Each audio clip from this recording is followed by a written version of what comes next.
13-year-old child working 60 hours a week at major company, Hyundai. Put it up full mass.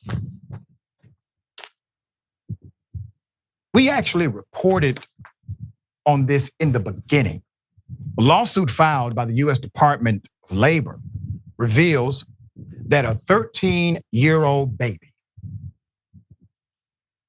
she was working 60 hours a week in Alabama at their factory instead of attending school. She punched out sheet metal parts for cars. She was among multiple underage workers employed in violation of child labor laws, not a one-off.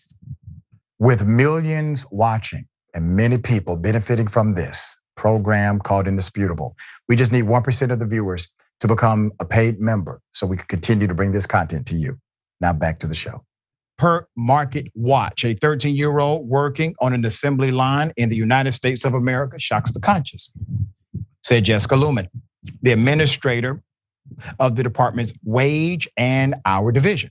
Quote, as we work to stop illegal child labor where we find it, we also continue to ensure that all employers are held accountable for violating the law.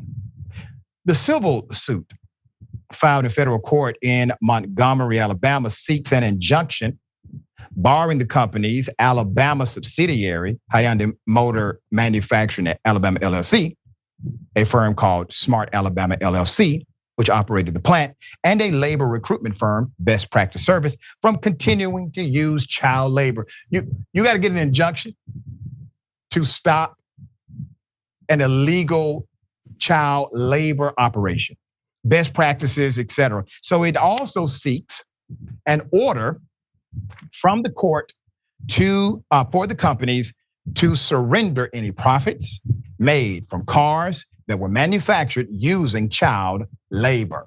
All right?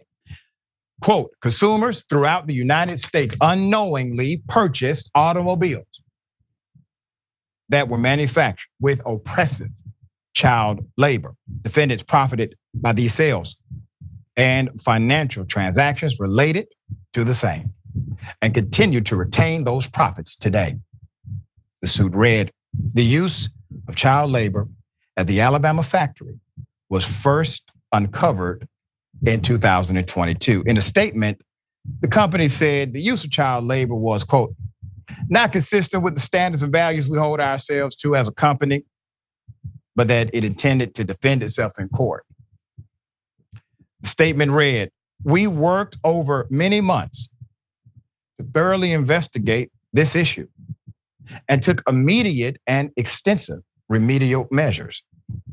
We presented all this information to the U.S. Department of Labor in an effort to resolve the matter, even while detailing the reasons why no legal basis existed to impose liability under the circumstances. Unfortunately, the Labor Department is seeking to apply an unprecedented legal theory that would unfairly hold Hyundai accountable for the actions of its suppliers and set a concerning precedent for other automotive companies and manufacturers. We are reviewing the new lawsuit and intend to vigorously defend the company. Put up the president. I got a few words here. You're right, Mr. President. They are utilizing a novel legal theory in order to make you part of the civil action. The reason they're doing that is because, obviously, in their investigation, they believe that you knew or should have known that this was happening due to the widespread reality of multiple underage workers. And that if you did not do your due diligence, maybe it was convenient for you to have plausible deniability. There's a reason you're caught up in the suit. And it's not because you provided all of the evidence and you were completely transparent. No. It is likely because some folk that work for the company turned the other way when children were being forced into labor. Child labor is not voluntary.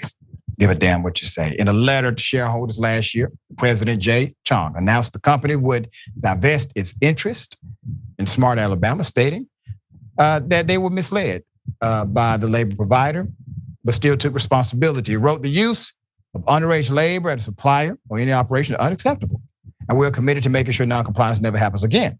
This is a zero tolerance issue. Even though there were issues with third-party staffing agencies that provided false documentation to these suppliers, ultimately, the responsibility is with us to make sure all our suppliers understand and meet our high global workforce standards. It's called quality control, sir. You are a significantly brilliant CEO. How do you keep protocols, processes, and compliance in place? Rigorous quality control. Don't you tell your employers that? Don't you tell your executive team that? So why didn't you do it? All right, David, thoughts here.